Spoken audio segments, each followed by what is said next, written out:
Good morning. This is going to be a Harry Potter video. This is going to be part 2 of chapter 16. I believe in the last video I stopped at page 271, and Harry, Ron, and Hermione were just coming up with a plan to beat Snape to the Sorcerer's Stone. So I'm on page 271. If you've got this book and you want to follow along, or, just listen to me. Okay, so I'm on page 271, about midway down. After dinner, the three of them sat nervously apart in the common room. Nobody bothered them. None of the Gryffindors had anything to say to Harry anymore, after all. This was the first night he hadn't been upset by it. Hermione was skimming through all of her notes, hoping to come across one of the enchantments they were about to try to break. Harry and Ron didn't talk much. Both of them were thinking about what they were about to do. Slowly, the room emptied of people as people drifted off to bed. "Better get the cloak," Ron muttered as Lee Jordan finally left, stretching and yawning. Harry ran upstairs to their dark dormitory. He pulled out the cloak, and his eyes fell to the flute that Hagrid had given him for Christmas. He pocketed it to use on Fluffy. He didn't feel much like singing. He ran back to the common room. "We better put the cloak on here and make sure it covers all three of us. If Filch spots one of our feet wandering along on its own..." "What are you doing?" said a voice from the corner of the room.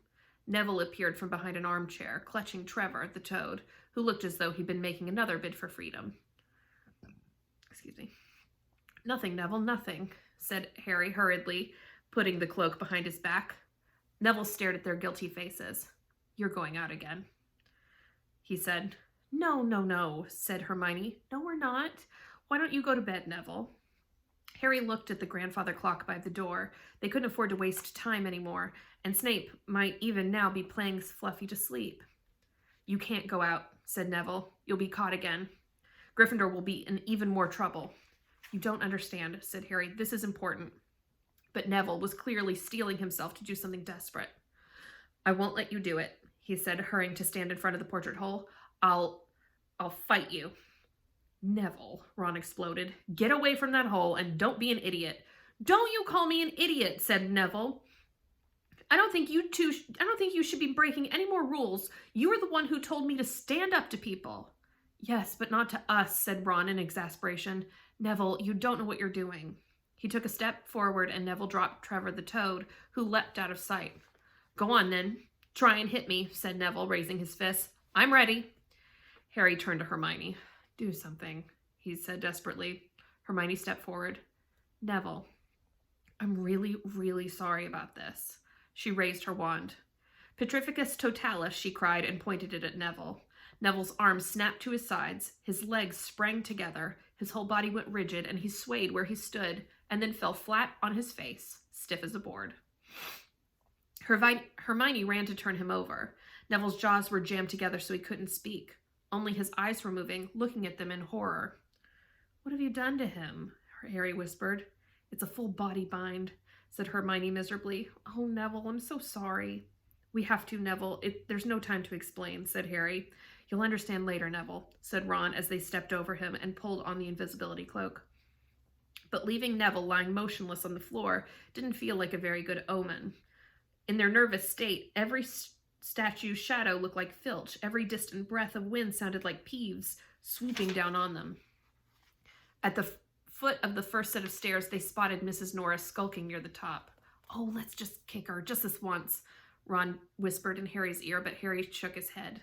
As they climbed carefully around her, Mrs. Norris turned her lamp-like eyes on them, but didn't do anything. They didn't meet anyone else until they reached the staircase to the 3rd floor. Peeves was bobbing halfway up, loosening the carpet so that people would trip. "Who's there?" he said suddenly as they climbed toward him. He narrowed his wicked black eyes. "I know you're there even if I can't see you. Are you a ghoulie or a ghosty or a wee student beastie?" He rose up in the air and floated there, squinting at them. "Should call Filch, I should, if something's creeping around unseen." Harry had a sudden idea. "Peeves," he said in a hoarse whisper. The bloody Baron has his own reasons for being invisible. Peeves almost fell out of the air in shock. He caught himself in time and hovered a foot off the stairs. Sorry, your bloodiness, my Mr. Baron, sir, he said greasily. My mistake, my mistake. I didn't see you. Of course I didn't. You're invisible. Forgive old Peevesy his little joke, sir. I have business here, Peeves, croaked Harry. Stay away from this place tonight. I will, sir. I most certainly will, said Peeves, rising up in the air again. Hope your business goes well, Baron. I'll not bother you. And he scooted off. Brilliant, Harry, whispered Ron. A few seconds later, they were there, outside the third-floor corridor, and the door was already ajar. Well, there you are, said Harry quietly. Snape's already got past Fluffy. Seeing the open door somehow seemed to impress upon all three of them what was facing them. Underneath the cloak, Harry turned to the other two. If you want to go back, I won't blame you, he said. You can take the cloak. I don't need it now. Don't be stupid, said Ron. We're coming, said Hermione, and Harry pushed the door open. As the door creaked, low rumbling growls met their ears. All three of the dog's noses sniffed madly in their direction, even though it couldn't see them. What's that at its feet? Hermione whispered. Excuse me. Looks like a harp, said Ron. Snape must have left it there. It must wake up the moment you stop playing, said Harry. Well, here goes. Sorry. He put Hagrid's flute to his lips and blew. It wasn't really a tune, but from the first note, the beast's eyes began to droop. Harry hardly drew breath. Slowly, the dog's growls ceased. It tottered on its paws and fell to its knees, and then slumped to the ground fast asleep. Keep playing, Ron warned Harry as they slipped out of the cloak and crept toward the trap door. They could feel the dog's hot, smelly breath as they approached the giant heads.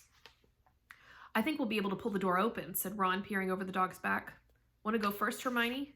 No, I don't. All right. Ron gritted his teeth and stepped carefully over the dog's legs. He bent and pulled the ring of the trap door, which swung up and open. What can you see? Hermione asked anxiously. Nothing, just black, and there's no way of climbing down. We'll just have to drop. Harry, who was still playing the flute, waved at Ron to get his attention and pointed at himself. You want to go first? Are you sure? Said Ron. I don't know how deep this thing goes. Give the flute to Hermione so she can keep him asleep. Harry handed the flute over. In a few seconds' silence, the dog growled and twitched, but the moment Hermione began to play, it fell back into its deep sleep. Harry climbed over it and looked down through the trap door. There was no sign of the bottom. He lowered himself through the hole until he was hanging on by his fingertips. Then he looked up at Ron and said, If anything happens to me, don't follow. Go straight to the Owlery and send Hedwig to Dumbledore, right? Right, said Ron. See you in a minute, I hope. And Harry let go. Cold, damp air rushed past him as he fell down, down, down, down, and flump. With a funny, muffled sort of thump, he landed on something soft. He sat up and felt around, his eyes not used to the gloom. It felt as though he was sitting on some sort of plant. It's okay, he called up to the light. Sorry. He called up to the light the size of a postage stamp, which was the open trap door. It's a soft landing. You can jump. Ron followed right away. He landed sprawled next to Harry. What's this stuff? Were his first words. Dunno, some sort of plant thing. Suppose it's here to break the fall. Come on, Hermione. The distant music stopped. There was a loud bark from the dog, but Hermione had already jumped. She landed on Harry's other side. We must be miles under the school, she said. Lucky this plant thing's here, really, said Ron. Lucky, shrieked Hermione. Look at you both. She leaped up and struggled toward a damp wall. She had to struggle because the moment that she had landed, the plant had started to twist snake-like tendrils around her ankles. As for Harry and Ron, their legs had already been bound tightly in long creepers without their noticing. Hermione had managed to free herself before the plant got a firm grip on her. Now she watched in horror as two boys fought to pull the plant off of them, but the more they strained against it, the tighter and faster the plant wound around them. Stop moving, Hermione ordered them. I know what it is. It's Devil's Snare. Oh, I'm so glad we know what it's called. That's a great help, snarled Ron, leaning back, trying to stop the plant from curling around its neck. Shut up, I'm trying to remember how to kill it, said Hermione. Well, hurry up, I can't breathe, Harry gasped, wrestling with it as it curled around his chest. Devil snare, devil snare. What did Professor Sprout say? It likes the dark and damp. So light a fire, Harry choked. Yeah, of course, but there's no wood, Hermione cried, wringing her hands. Have you gone mad? Ron bellowed. Are you a witch or not? Oh, right, said Hermione, and she whipped out her wand, waved it, muttered something, and set a jet of the same bluebell flames that she'd used on Snape at the plant. In a matter of seconds, the two boys felt it loosening its grip as it cringed away from the light and the warmth. Wriggling and flailing, it unraveled itself from their bodies, and they were able to pull free. Lucky you pay attention to herbology, Hermione, said Harry as he joined her by the wall, wiping sweat off his face. Yeah, said Ron, and lucky Harry doesn't lose his head in a crisis. There's no wood, honestly. This way, said Harry, pointing down a stone passageway, which was the only way forward. All they could hear, apart from their footsteps, was the gentle drip of water trickling down the walls. The passageway sloped downward, and Harry was reminded of Gringotts. With an unpleasant jolt of the heart, he remembered the dragons that were said to be guarding the vaults in the wizard's banks. If they met a dragon, a fully grown dragon, Norbert had been bad enough. Can you hear something? Ron whispered. Harry listened. A soft rustling and clinking seemed to be coming from up ahead. Do you think it's a ghost? I don't know. Kind of sounds like wings to me. There's a light ahead. I can see something moving. They reached the end of the passageway and saw before them a brilliantly lit chamber, its ceiling arching high above them. It was full of small, jewel-bright birds, fluttering and tumbling all around the room. On the opposite side of the chamber was a heavy wooden door. Do you think they'll attack us if we cross the room? Said Ron. Probably, said Harry. They don't look very vicious, though. I suppose if they all swoop down at once, well, there's no other choice. I'll just run. He took a deep breath, covered his face with his arms, and sprinted across the room. He expected to feel sharp beaks and claws tearing at him any second, but nothing happened. He reached the door untouched. He pulled the handle, but it was locked. The other two followed him. They tugged and heaved at the door, but it wouldn't budge, not even when Hermione tried her Alohomora charm. Now what? Said Ron. These birds, they can't just be here for decoration, said Hermione. They watched the birds soaring overhead, glittering. Glittering? Wait, they're not birds, said Harry suddenly. They're keys. Winged keys. Look carefully. So that must mean... He looked around the chamber while the other two squinted up at the flock of keys. Yes, look, broomsticks. We've got to catch the key to the door. But there are hundreds of them. Ron examined the lock on the door. We're looking for a big old-fashioned one, probably silver like the handle.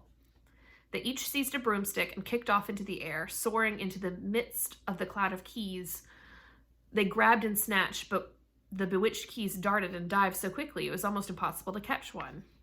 Not for nothing, though. Harry was the youngest seeker in a century. He had a knack for spotting things that other people didn't.